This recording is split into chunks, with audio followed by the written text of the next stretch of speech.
आज का टॉपिक है प्रोबेबिलिटी। प्रोबेबिलिटी का मीनिंग जैसा कि आपको पता है, चांस, पॉसिबिलिटी और अनसर्टेनिटी।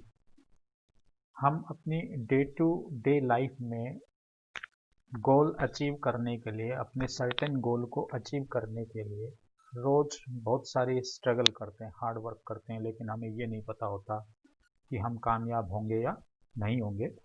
जैसे मैं कुछ एग्जांपल लेता हूँ कि it is possible that he may win election, कि कोई व्यक्ति, कोई कैंडिडेट इलेक्शन चुनाव में खड़ा होता है, तो हम ये नहीं कह सकते कि वो व्यक्ति इलेक्शन विन करेगा। ठीक है, ऐसे ही दूसरा एग्जांपल है, probably India may win the cricket match against Pakistan. तीसरा एक एग्जांपल है, most probably he will get through the examination. Fourth example मैं लेता हूँ, इट मे रेन टुडे। और फिफ्थ एग्जांपल है, on tossing a coin it may turn up head. ये जितने भी एग्जांपल्स मैंने लिए हैं, 5 एग्जांपल लिए हैं, इन सभी एग्जांपल्स में अनसर्टेनिटी है। ठीक है, अनसर्टेनिटी है। तो प्रोबेबिलिटी क्या है? प्रोबेबिलिटी एक कंसेप्ट है जो विच मेजर अनसर्टेनिटी, जो अनसर्टेनिटी को मेजर करती है।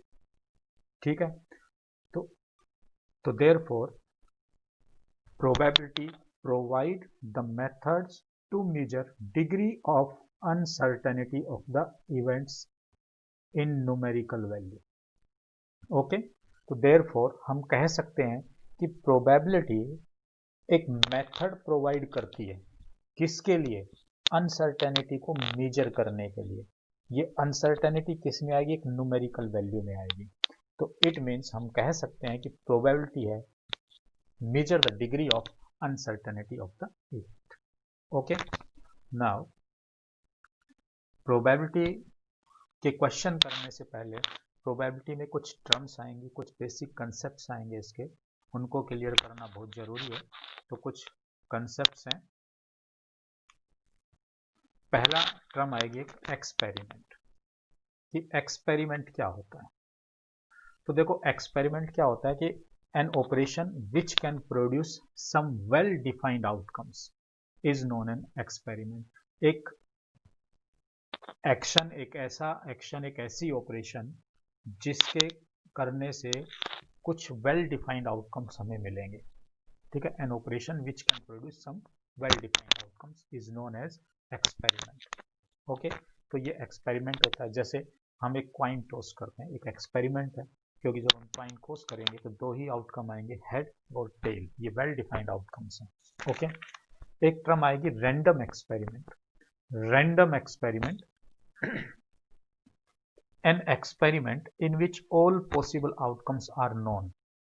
An experiment in which all possible outcomes are known, but the exact outcomes cannot be predicted in advance. Random experiment क्या होता है कि एक ऐसा एक्सपेरिमेंट जिसके सभी पॉसिबल आउटकम्स तो हमें मालूम होते हैं, बट हम एडवांस में नहीं बता सकते कि आउटकम कौन सा आएगा।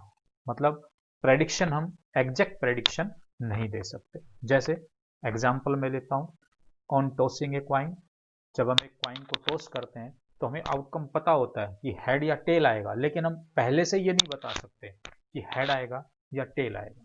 जैसे हम डाइस थ्रो करते हैं तो हमें पता है कि तो सारे आउटकम्स हमें मालूम है डाइस के ऊपर 1 2 3 4 5 6 इनमें से ये नंबर आएंगे, बट हम पहले से ये नहीं बता सकते कि कौन सा नंबर डाइस के सरफेस पर आएगा। Okay, now sample space important है। ये sample space, set of all possible outcomes in a random experiment. जितने भी पॉसिबल आउटकम्स आएंगे एक एक्सपेरिमेंट के अंदर, उन सबको एक सेट बना दिया जाए, उनका एक कलेक्शन कर दिया जाए, तो वो कलेक्शन सैंपल स्पेस कहलाएगा। और सैंपल स्पेस को हम एस से डिनोट करेंगे। ओके, सैंपल स्पेस को कैपिटल एस से लिखा जाएगा। जैसे फॉर एग्जांपल कि जब हम एक डाइस थ्रो करते हैं तो 6 नंबर होते हैं डाइस के सरफेस पर, 1 2 3 4 5 6, ये 6 नंबर अलग अलग सरफेस पर होते हैं। तो इन सभी नंबर्स का हम कलेक्शन कर दें, तो देखो ये हमने कलेक्शन मीन्स इनको एक करली ब्रैकेट में क्लोज किया और कोमा से सेपरेट किया हुआ है, तो ये सेट बनाया हमने। तो ये जो कलेक्शन है ये कहलाएगा sample space. Okay. Event, next term आती है इवेंट। इवेंट क्या होती है कि every subset of a sample space, every subset of a sample space, ये क्या कहलाता है? इवेंट कहलाता है। ओके, तो इवेंट क्लियर कि जो सैंपल स्पेस में जो एलिमेंट आएंगे, जैसे मान लो मैंने एक क्वाइन टॉस करते हैं, ठीक है, हम एक एग्जांपल ले रहे हैं, जैसे मान लो एक क्वाइन टॉस किया, तो क्वाइन टॉस करेंगे तो उसमें हेड और टेल आएगा, तो हेड इसका एक इवेंट कहलाएगा, टेल इसका एक इवेंट कहलाएगा। जैसे एक डाइस थ्रो करते हैं तो उसमें 1 to 6 तक के नंबर आते हैं, तो 1 एक इवेंट है, 2 इस सैंपल स्पेस का एक इवेंट है, 3 सैंपल स्पेस का इवेंट है, 4 सैंपल स्पेस का इवेंट है, 5 सैंपल स्पेस का इवेंट है, 6 एक सैंपल स्पेस का इवेंट है। ओके, तो ये होता है इवेंट। क्लियर। अब इवेंट में आता है सिंपल इवेंट। देखो सिंपल इवेंट क्या होता है, ये इवेंट है दो टाइप के होते हैं, एक होता है सिंपल इवेंट और दूसरा होता है कंपाउंड इवेंट। तो देखो सिंपल इवेंट क्या होता है कि एक सैंपल पॉइंट हो सैंपल स्पेस में, ठीक है, in an event has only one sample point of the sample space, sample space के अंदर एक सैंपल पॉइंट हो तो हम वो कहेंगे सिंपल इवेंट और एलिमेंट्री इवेंट्स कहेंगे। जैसे मैं एग्जांपल लिखता हूँ कि जैसे मान लो क्वाइन को टॉस करते हैं तो हेड या टेल आता है, ठीक है, हेड या टेल आता है। तो देखो ये जो इवेंट है ये सिंगल इवेंट्स है, एक सैंपल पॉइंट है हेड और दूसरा सैंपल पॉइंट है टी, तो ये आपका सिंपल इवेंट है। ओके, दूसरा आता है कंपाउंड इवेंट। कंपाउंड इवेंट क्या होता है कि if an event has more than one sample point, एक से ज्यादा सैंपल पॉइंट हो सैंपल स्पेस में, तो हम क्या कहेंगे? कंपाउंड इवेंट कहेंगे। जैसे मान लो कि हम एक क्वाइन टॉस कर लेते हैं और एक डाइस टॉस करते हैं। क्वाइन को टॉस करेंगे तो हेड और टेल आएगा, और डाइस को टॉस करते हैं तो 1 से लेकर 6 तक के नंबर आएंगे। इन दोनों को एक साथ टॉस करें, एक क्वाइन और एक डाइस दोनों को एक साथ टॉस करें, तो देखो इसके जो सैंपल स्पेस बनेगा वो बनेगा हेड 1, हेड के साथ 1 आ सकता है, हेड के साथ 2 आ सकता है, हेड के साथ 3 आ सकता है, हेड के साथ 4 आ सकता है, हेड के साथ 5 आ सकता है, हेड के साथ 6 आ सकता है, ऐसे ही टेल के साथ 1 आ सकता है, टेल के साथ 2 आ सकता है, टेल के साथ 3 आ सकता है, टेल के साथ 4 आ सकता है, टेल के साथ 5 आ सकता है, टेल के साथ 6 आ सकता है। तो हम देखें जितने भी आउटकम्स इसमें आ रहे हैं, जैसे हेड H1 ये कंपाउंड इवेंट है, ठीक है, क्योंकि इसमें दो सैंपल पॉइंट है, एक से ज्यादा सैंपल पॉइंट है, सॉरी, हेड और 1 एक से ज्यादा सैंपल पॉइंट है, तो ये कंपाउंड इवेंट कहलाएंगे। H2 कंपाउंड इवेंट है इस सैंपल स्पेस का, H3 कंपाउंड इवेंट है इस सैंपल स्पेस का, तो ये सब कंपाउंड इवेंट कहलाएंगे इसके अंदर। ओके, अब आता है श्योर इवेंट। एक ऐसा event which has to occur definitely, जिसका अकर होना डेफिनेट है, श्योर है, वो श्योर इवेंट कहलाएगा। जैसे मैं एग्जांपल देता हूं कि हम एक डाइस थ्रो करते हैं तो हम कहें कि 7 से लेस नंबर आएंगे, तो श्योर है क्योंकि डाइस पर नंबर 1 to 6 होते हैं, सभी नंबर 7 से लेस है, तो श्योर है कि नंबर 7 से लेस आएगा। सो इसको हम क्या कहेंगे? श्योर इवेंट कहेंगे। या जैसे मैं कहूँ कि एक बैग है, उसमें बैग में रेड बॉल है और मैं कहूँ कि इस बैग से एक रेड बॉल निकालेंगे, एक रेड बॉल आएगी, तो क्योंकि उस बैग में सभी रेड बॉल है तो जो भी बॉल हम निकालेंगे वो रेड ही आएगी, तो ये जो इवेंट है ये रेड बॉल निकालना, ये श्योर इवेंट कहलाएगा। ओके, ये नेक्स्ट आता है इम्पॉसिबल इवेंट। तो इम्पॉसिबल इवेंट क्या होता है? An event which can not occur at any cost, एक ऐसा इवेंट जो किसी भी कीमत पर अकर नहीं होगा, हमें प्राप्त नहीं होगा, वो इम्पॉसिबल इवेंट कहलाएगा। जैसे हम डाइस थ्रो करते हैं और मैं कहूं कि 7 आएगा, अब क्योंकि डाइस पर तो 1 से लेकर 6 तक के नंबर ही आते हैं, 7 तो कभी आएगा ही नहीं, 7 तो कभी आएगा ही नहीं, तो इसका मतलब 7 हमें कभी नहीं मिलेगा किसी भी कीमत पर डाइस के ऊपर, जब हम डाइस थ्रो करेंगे तो 7 नहीं आएगा, तो ये जो इवेंट है ये इम्पॉसिबल इवेंट है। ठीक है, समझ गए? Impossible event clear. अब आता है complement of an event. Complement of an event, the complement of an event E with respect to sample space S is set of all elements of X which are not in it. Complement of an event E with respect to sample space, भाई कोई event E है, sample space से कोई एक event हमने लिया E, तो इसका कॉम्प्लीमेंट इवेंट क्या होगा कि वो एलिमेंट जो S में तो है, सैंपल स्पेस में तो है, लेकिन उस इवेंट ई के अंदर नहीं है, तो ये इसका कॉम्प्लीमेंट्री इवेंट कहलाएंगे वो सभी। तो कॉम्प्लीमेंट्री इवेंट को हम क्या लिखेंगे, ई डैश से। अगर इवेंट को हम ई से लिखते हैं तो कॉम्प्लीमेंट इवेंट होगा ई डैश, समझ गए। तो कॉम्प्लीमेंट इवेंट होगा ई dash, clear. Mutually exclusive event, कोई भी दो इवेंट म्यूचुअली एक्सक्लूसिव होंगे if occurrence of one exclude the occurrence of other, okay, clear. That is if they can not occur simultaneously, दोनों इवेंट एक साथ अकर नहीं हो सकते। यानी कि दो इवेंट है, अगर हम उनका इंटरसेक्शन देखें, कॉमन पार्ट देखें, वो एक एम्प्टी हो, तो वो कहेंगे कि दोनों इवेंट म्यूचुअली एक्सक्लूसिव है। एक इवेंट ई है, E1 है, और दूसरा इवेंट E2 है। तो इन दोनों का इंटरसेक्शन, ये जो साइन है इंटरसेक्शन का है, ये एक एम्प्टी आए, ठीक है, ये साइन एम्प्टी है, ठीक है। तो अगर इन दोनों का इंटरसेक्शन एम्प्टी है तो हम कहेंगे कि दोनों इवेंट म्यूचुअली एक्सक्लूसिव है, E1 और E2 म्यूचुअली एक्सक्लूसिव है, okay. Independent events, two events are said to be independent if occurrence of one does not depend on the occurrence of other, okay। एक की अक्रेंस दूसरे की occurrences पर depend ना करे तो वो दोनों इवेंट इंडिपेंडेंट इवेंट कहलाएंगे, क्लियर। नेक्स्ट आता है exhaustive number of events. Exhaustive number of events, total number of possible outcomes associated with random experiment is called exhaustive number of events of the experiment. तो exhaustive number of events means total number of all possible outcomes associated with random experiment। तो कोई भी experiment हम करेंगे तो उसमें total possible outcomes क्या होंगे, वो हमारे क्या कहलाएंगे, एग्जॉस्टिव नंबर ऑफ इवेंट कहलाएंगे। इक्वली लाइकली इवेंट्स, दो इवेंट इक्वली लाइकली कब होंगे, events are said to be equally likely if they have same chance of occurrence or if there is no reason to expect one in preference to the other। कोई भी दो event equally likely है अगर उनके अकर होने के chance equal हैं, same chance of their occurrence, अगर उनके अकर होने के चांसेस इक्वल हैं तो हम कहेंगे वो दोनों इवेंट्स इक्वली लाइकली है। जैसे हम एक क्वाइन को टॉस करते हैं तो हेड और टेल आएगा, तो क्वाइन को जब हम टॉस करते हैं तो हेड आने के चांसेस और टेल आने के चांसेस इक्वल हैं, तो क्वाइन के अंदर हेड और टेल ये इक्वली लाइकली कहलाएंगे। ऐसे ही डाइस को जब हम थ्रो करते हैं तो 1 से लेकर 6 तक के नंबर आएंगे, ठीक है, सभी नंबर के आने के चांसेस इक्वल हैं, तो इसलिए ये जो 1 2 3 4 5 6 ये जो नंबर है ये सारे इक्वली लाइकली कहलाएंगे, ओके। अब आता है favourable outcomes, most important term है ये favourable outcomes. Outcomes of an event which ensure the happening of event,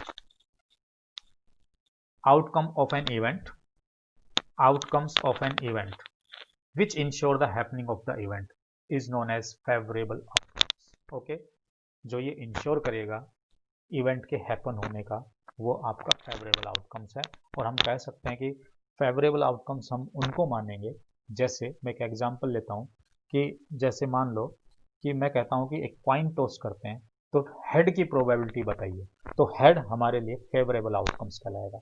मतलब क्वेश्चन में जिसकी प्रोबेबिलिटी पूछी जाएगी ना वो हमारा फेवरेबल आउटकम रहेगा, ओके। जैसे मैं डाइस थ्रो करता हूँ तो मैं कहता हूँ कि 5 आने की प्रोबेबिलिटी बताइए, तो ये जो 5 है ना फेवरेबल आउटकम कहलाएगा, ओके। तो ये कुछ टर्म्स थी, बेसिक टर्म्स थी, प्रोबेबिलिटी के क्वेश्चन करने से पहले आपको याद रखनी है, अच्छी तरह से इनको समझना है। अगर समझ ना आया हो तो वीडियो को दोबारा से देखना है, ओके।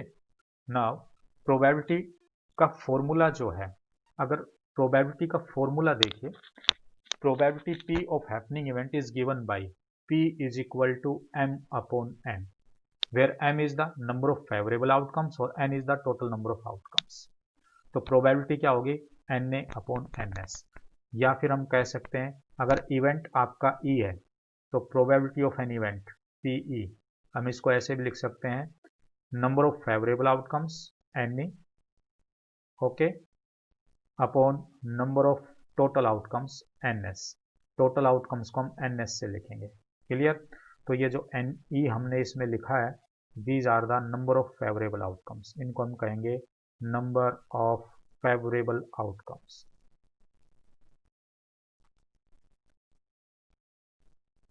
फेवरेबल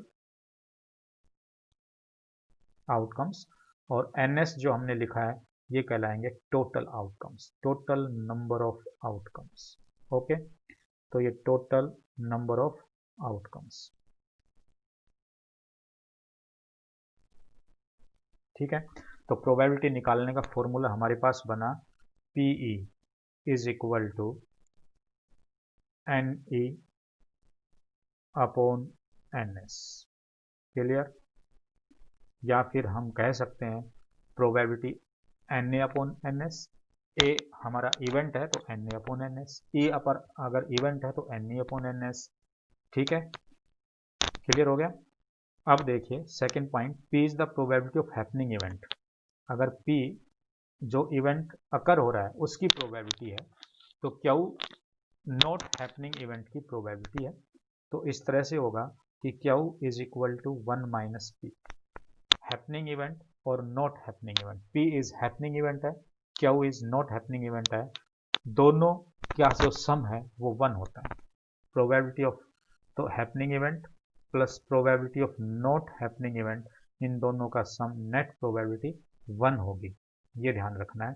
तो इसलिए P इज इक्वल टू क्या हो जाएगा 1 माइनस Q, और Q इज इक्वल टू क्या हो जाएगा 1 माइनस P हो जाएगा। क्लियर? नाउ थर्ड पॉइंट है probability always lies between 0 to 1। किसी भी इवेंट की प्रोबेबिलिटी 0 हो सकती है, 0 से बड़ी हो सकती है, 1 हो सकती है, 1 से बड़ी नहीं होगी, 0 से छोटी नहीं होगी, और 0 से 1 के बीच में हो सकती है। ओके, तो प्रोबेबिलिटी हमेशा 0 to 1 के बीच में लाई करेगी। 0 to 1 मीन्स प्रोबेबिलिटी 0 भी हो सकती है, 1 भी हो सकती है, 0 से 1 के बीच में भी हो सकती है, 1 से बड़ी नहीं हो सकती और 0 से छोटी नहीं हो सकती। 0 से छोटे नेगेटिव नंबर आएंगे तो प्रोबेबिलिटी कभी भी नेगेटिव नहीं आएगी, किसी भी इवेंट की प्रोबेबिलिटी नेगेटिव नहीं आएगी।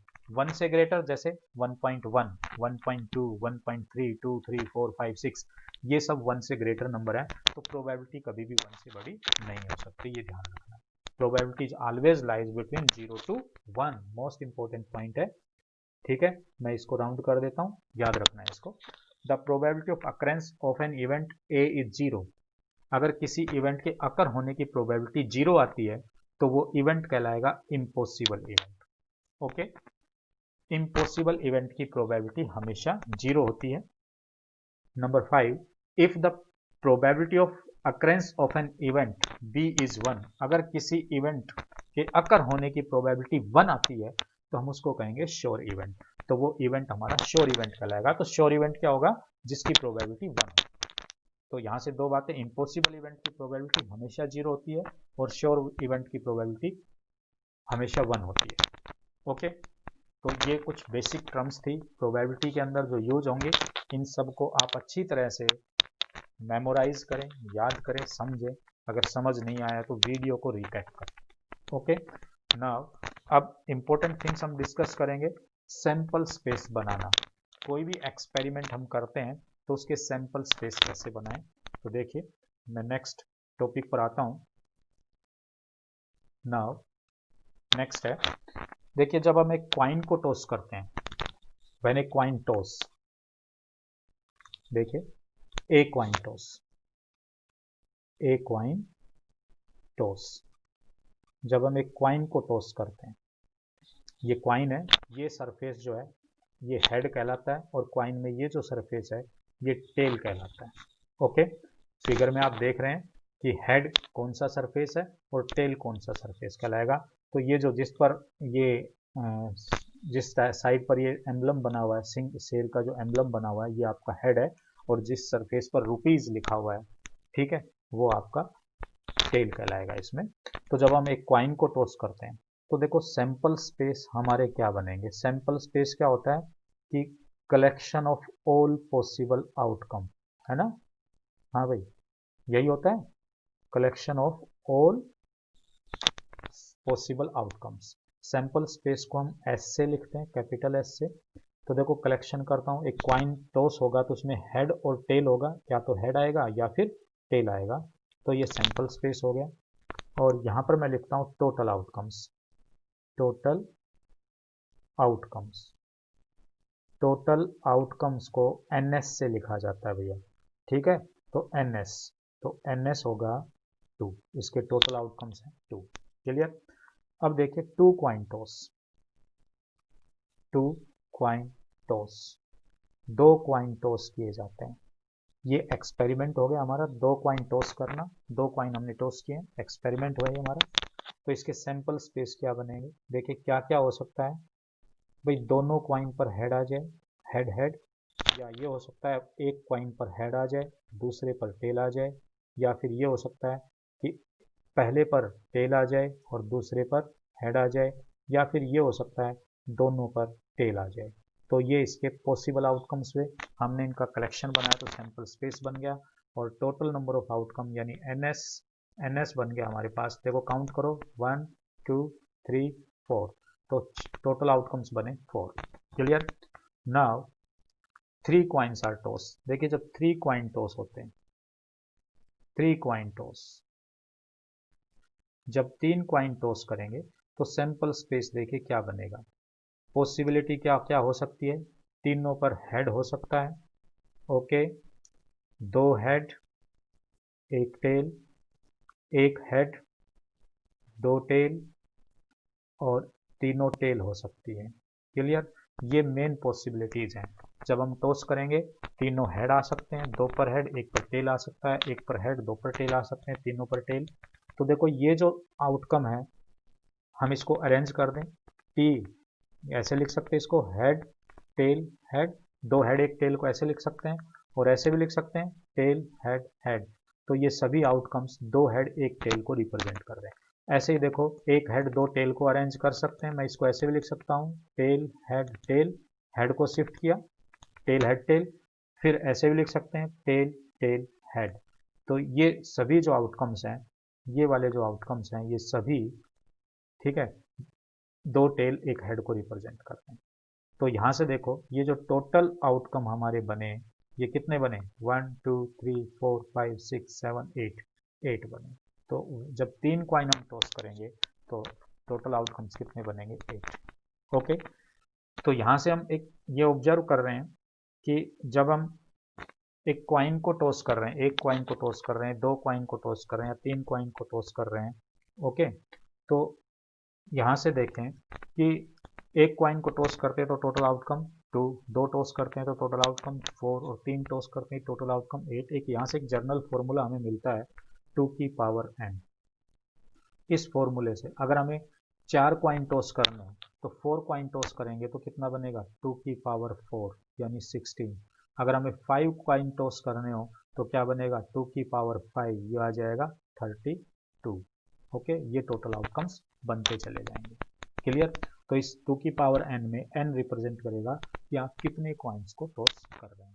एक कॉइन को टॉस करे तो इनका मान 1, 2 कॉइन टॉस करे तो इनका मान 2, 3 कॉइन टॉस करे तो इनका मान 3, 4 कॉइन टॉस करते तो इनका मान 4, और 5 कॉइन टॉस करते तो इनका मान 5 होता है। तो इस फॉर्मूले से हम जब हम कॉइन टॉस करते हैं तो इस फॉर्मूले से टोटल आउटकम्स हम दे सकते हैं। ओके।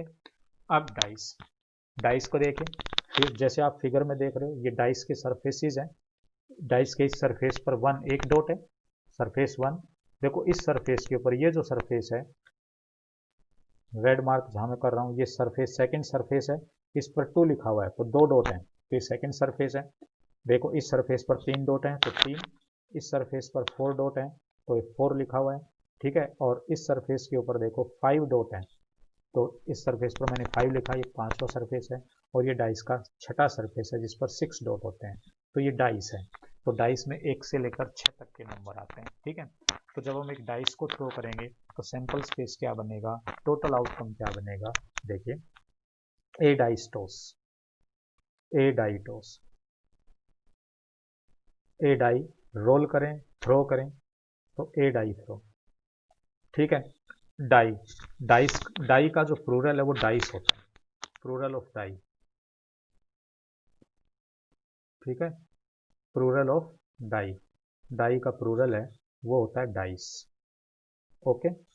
तो ए डाई, अगर हम एक डाई थ्रो करें तो देखिए टोटल आउटकम क्या बनेंगे, वो कितने बनेंगे, सैंपल स्पेस क्या बनेगा।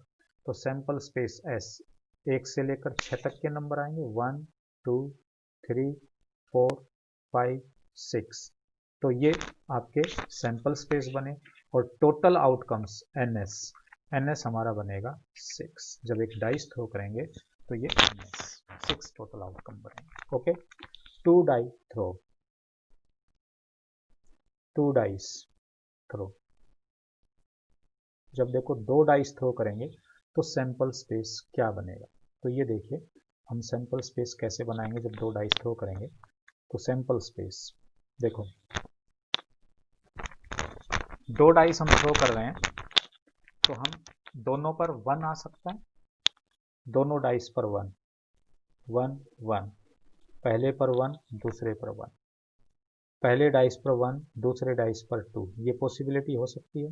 पहले पर 1 दूसरे पे 3, पहले पे 1 दूसरे पे 4, पहले पे 1 दूसरे पे 5 और पहले डाइस पर 1 दूसरे डाइस पर 6। ये बना एक पॉसिबिलिटी। ये होगी। ये भी तो हो सकता है कि फर्स्ट डाइस पर 2, सेकंड पर 1 2 1 2 2 2 3, क्लियर, 2 4 2 5 2 6। ओके, ऐसे ही 3 1 3 2 3 3 3 4 3 4 3 5 3 6, ऐसे ही 4 1 4 2 4 3 4 4 4 5 4 6, क्लियर। ऐसे ही बनेगा 5 1 5 2 एंड सो ऑन 5 3 5 4 5 5 5 6, क्लियर। ऐसे ही 6 1, ये पॉसिबिलिटी भी होगी, 6 2, ठीक है, 6 3 6 4 6 5 और 6 6, ये सभी पॉसिबिलिटीज हैं। तो ये हमारा कहलाएगा सैंपल स्पेस।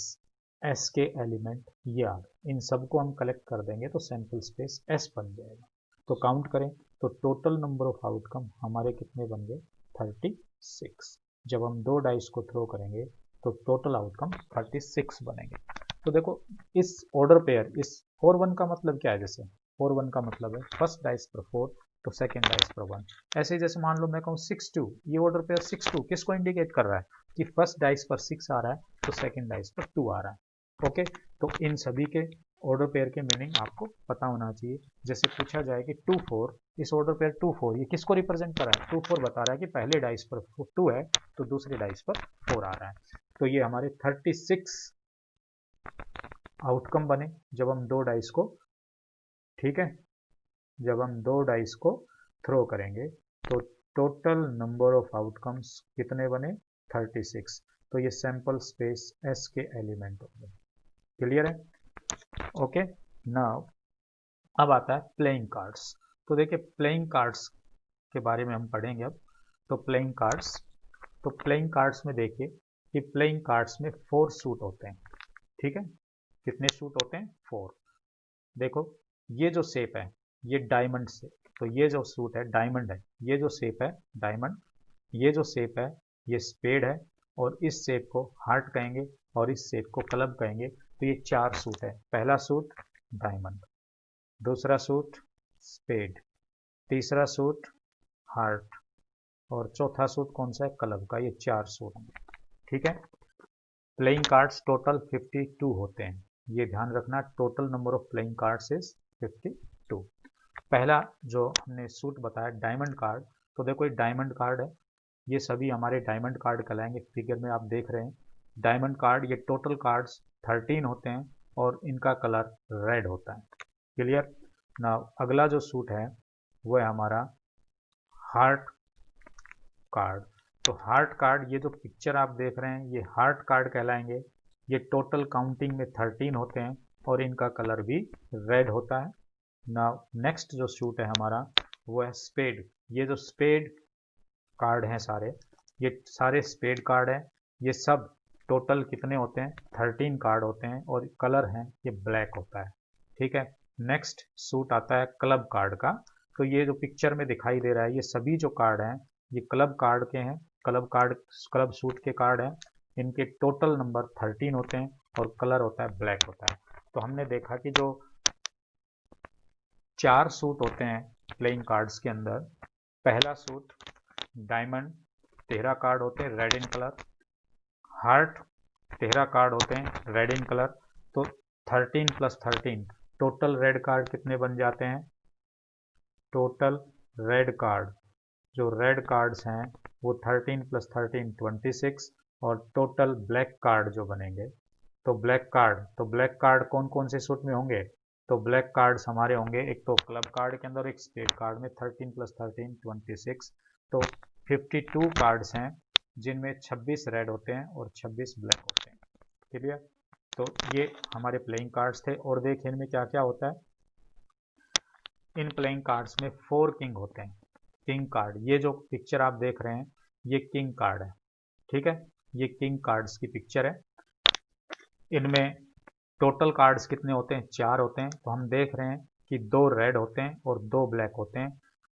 देखिए चारों जो किंग कार्ड हैं, एक डायमंड का है, एक स्पेड का है, एक हार्ट का है और एक स्पेड का है। प्रत्येक सूट से एक किंग कार्ड होता है। ओके, नाउ इस पिक्चर को देखिए। ये जो पिक्चर है ये हमारे क्वीन कार्ड्स की है। तो क्वीन कार्ड्स कितने होते हैं? 4। रेड और ब्लैक कितने हैं? 2 रेड और 2 ब्लैक होते हैं, ठीक है। तो ये हमारे क्वीन कार्ड्स हैं। प्रत्येक सूट से एक एक कार्ड होगा, ठीक है। जैक कार्ड, ये जैक कार्ड है, ठीक है। ये भी टोटल कितने होते हैं? 4। 2 रेड होते हैं, 2 ब्लैक होते हैं। तो आप देख रहे हैं कि प्रत्येक सूट से एक एक कार्ड होता है। तो ये हमारे जैक कार्ड्स कहलाएंगे। और ये एस कार्ड है भाई, एस कार्ड। इस पिक्चर में देखिए एस कार्ड, प्रत्येक सूट से एक कार्ड है। टोटल संख्या इनकी 4 होती है, 2 रेड होते हैं और 2 ब्लैक होते हैं। क्लियर है? अब देखिए प्लेइंग कार्ड्स में और क्या बातें आएंगी। तो देखिए नेक्स्ट, ये जो पिक्चर्स, इनका जो कलेक्शन है, ये जो कलेक्शन है 4 जैक, 4 क्वीन और 4 किंग, ये जो कलेक्शन है 4 जैक, 4 क्वीन और 4 किंग, इनका जो कलेक्शन है ये हमारे कहलाएंगे फेस कार्ड। इनको हम फेस कार्ड कहते हैं, तस्वीर पत्ते कहते हैं, चित्र पत्ते कहते हैं। इनकी टोटल संख्या होती है 12। तो इन कार्ड्स को हम फेस कार्ड कहेंगे। ओके, अब देखिए इस पिक्चर को देखिए, इसमें 4 जैक हैं, 4 क्वीन है, 4 ही किंग है और 4 एस कार्ड है।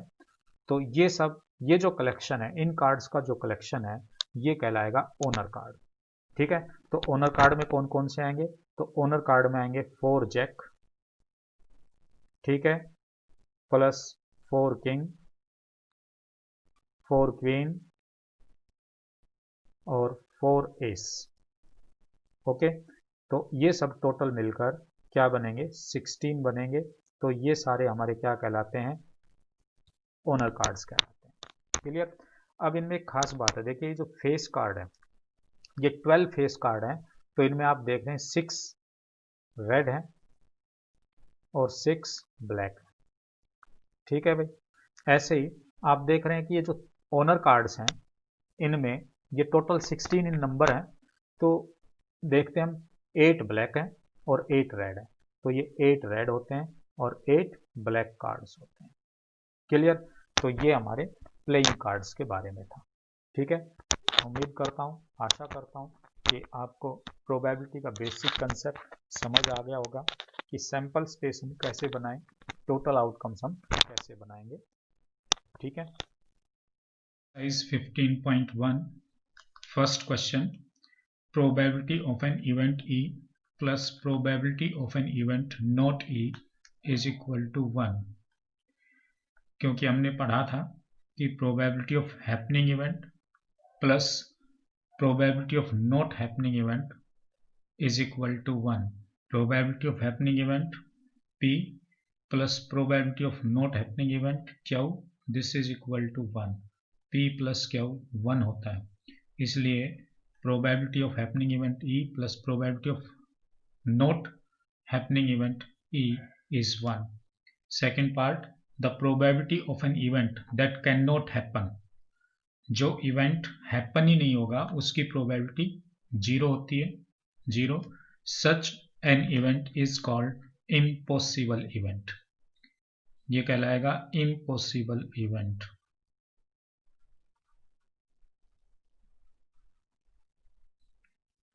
is called impossible event. Okay, the probability of an event that is certain to happen is 1. Such an event is called sure event. Okay, the sum of the probability of all elementary events of an experiment is 1. Sum of all probability of all elementary events is 1. The probability of an event is greater than or equal to 0 and less than or equal to 1. Question number 2. Which of the following experiment have equally likely outcomes? Explain. तो equally likely outcomes, तो equally likely events क्या होते हैं? जिनके अकर होने के chances equal होते हैं वो इवेंट इक्वली लाइकली कहलाते हैं। A driver attempt to start a car, the car start or does not start, ये इक्वली लाइकली इवेंट नहीं है। Okay, a player attempt to shoot a basketball, see he shoot or miss the shoot, it is not the equally likely, ये equally likely नहीं है। A trial is made to answer true false question, the answer is right or wrong, equally likely है। a baby is born, it is boy or girl, equally likely है। okay, why is tossing a coin considered to be fair way of deciding which team should get the ball at the beginning of the football game? Question कह रहा है कि football game start करने से पहले coin toss क्यों किया जाता है। देखो, जब क्वाइन टॉस किया जाता है तो क्वाइन में हेड और टेल आने की प्रोबेबिलिटी सेम होती है। ये हेड और टेल दोनों इवेंट इक्वली लाइकली होते हैं। ठीक है, question number 4, which of the following can not be probability of the event. जो प्रोबेबिलिटी है, किसी भी इवेंट की जो प्रोबेबिलिटी है वो 0 to 1 होती है। ठीक है, तो 2/3 ये 0.66 होता है, हो सकती है। 2/3 किसी भी इवेंट की प्रोबेबिलिटी हो सकती है। -1.5 प्रोबेबिलिटी किसी भी इवेंट की नेगेटिव नहीं होती। 15% मीन्स 15/100 यानी 0.15 ये प्रोबेबिलिटी हो सकती है। 0.7 0 से 1 के बीच में लाई करती है, तो ये भी प्रोबेबिलिटी हो सकती है। तो ऑप्शन बी ऑप्शन आएगा इसमें, क्योंकि किसी भी इवेंट की प्रोबेबिलिटी नेगेटिव नहीं होती। Okay, question number 5, if PE 0.05 probability of happening event 0.05, P not E हमें फाइंड आउट करना है। P नॉट E के ऊपर बार लगाएंगे नॉट E के लिए, E bar, this mean not E, इसका मतलब नॉट E होता है। तो P नॉट E हमें फाइंड आउट करना है। देखो, we know that probability of happening event and not happening event दोनों का सम इज इक्वल टू 1 होता है। तो PE plus PE not, PE plus P not E, इन दोनों का सम 1 होगा। P नॉट E, यहां से P not E find out करेंगे तो 1 माइनस PE। ओके, तो 1 माइनस PE, PE इज 0.05, 1 में से 0.05 सब्ट्रैक्ट करेंगे तो 0.95, ये इसका सॉल्यूशन होगा। ठीक है, now next question, question number 6, a bag contain lemon flavoured candy only. एक बैग में केवल लेमन फ्लेवर कैंडी है। Malini take out one candy without looking into the bag. Malini एक कैंडी निकालती है बैग में बिना देखे। What is the probability that she took out an orange candy flavour. देखो, बैग में सभी जो कैंडी हैं वो लेमन फ्लेवर है और प्रोबेबिलिटी पूछी गई है ऑरेंज फ्लेवर कैंडी। तो बैग में सभी कैंडी लेमन फ्लेवर कैंडी है तो ऑरेंज फ्लेवर कैंडी नहीं आ सकती, इम्पॉसिबल है। तो ये इम्पॉसिबल इवेंट है। ऑरेंज फ्लेवर कैंडी ये इम्पॉसिबल इवेंट हो गया और इम्पॉसिबल इवेंट की जो प्रोबेबिलिटी है वो कितनी होती है? 0। ओके। ए लेमन फ्लेवर कैंडी, क्योंकि बैग में सभी कैंडी लेमन फ्लेवर की है इसलिए लेमन फ्लेवर कैंडी हम निकालेंगे तो ये एक श्योर इवेंट है, क्योंकि उस बैग से जो भी कैंडी आएगी वो लेमन फ्लेवर कैंडी आएगी, तो ये श्योर इवेंट है। सो इसकी प्रोबेबिलिटी क्या होगी? 1। Probability of sure event is always equal to 1। Okay. Question number 7, it is given that in a group of 3 students, the probability of 2 students not having the same birthday is 0.992। 2 student का birthday same day पर नहीं है, उसकी probability 0.992। What is the probability that 2 student have same birthday. तो same birthday की probability निकालनी है। तो देखो, हमें मालूम है कि probability of happening event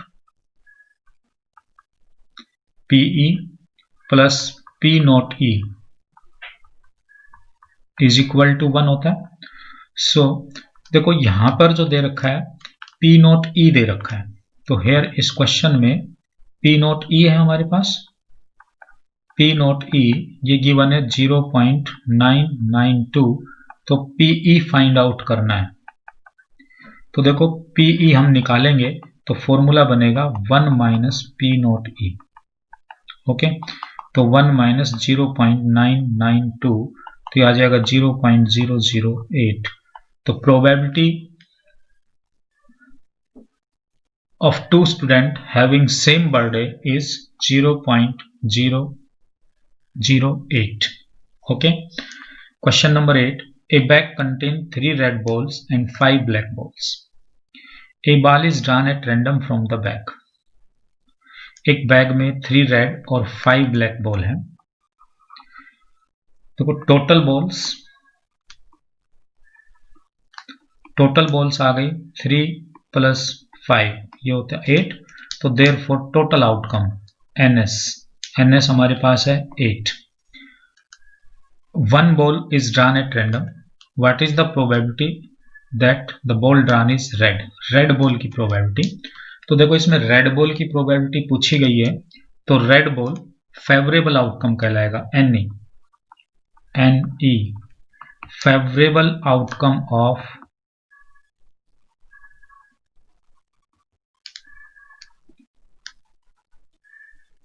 red ball. तो फेवरेबल आउटकम रेड बॉल कितनी है? रेड बॉल इस क्वेश्चन में 3 है, तो 3। तो प्रोबेबिलिटी ऑफ रेड बॉल यह आ जाएगा NE अपॉन NS। ये प्रोबेबिलिटी निकालने का फॉर्मूला होता है। NE हमारे पास है 3 और NS 8, तो probability of red ball is 3 upon 8। Clear.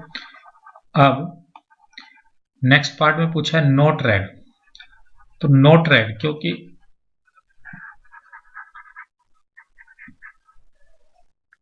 Probability of happening event और नॉट हैपनिंग इवेंट 1 होता है, so probability of red ball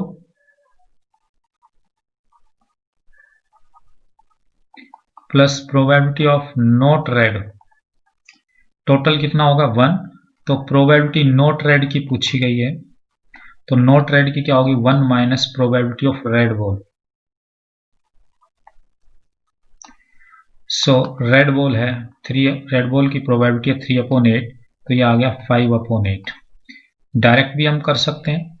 red ball इसमें 3 है, तो नॉट रेड बॉल कितनी हो गई? 5। तो नॉट रेड बॉल, तो NE हमारा 5 बन जाएगा। सो प्रोबेबिलिटी क्या हो जाएगी? 5 upon 8। Question number 9. A box contains 5 red marbles, 8 white marbles, 4 green marbles.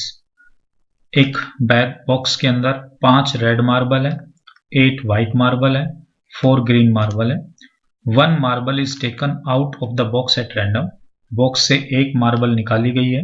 What is the probability that the marble taken out will be red, white, not green.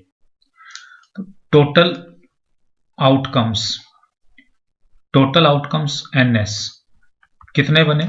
5 red, 8 white, 4 green. This is equal to 17.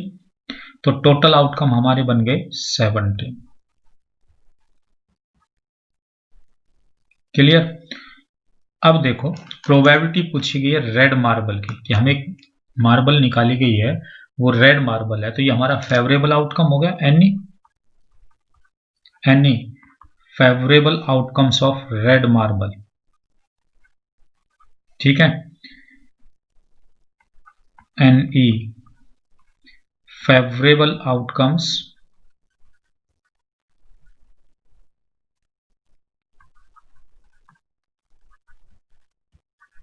of red marble.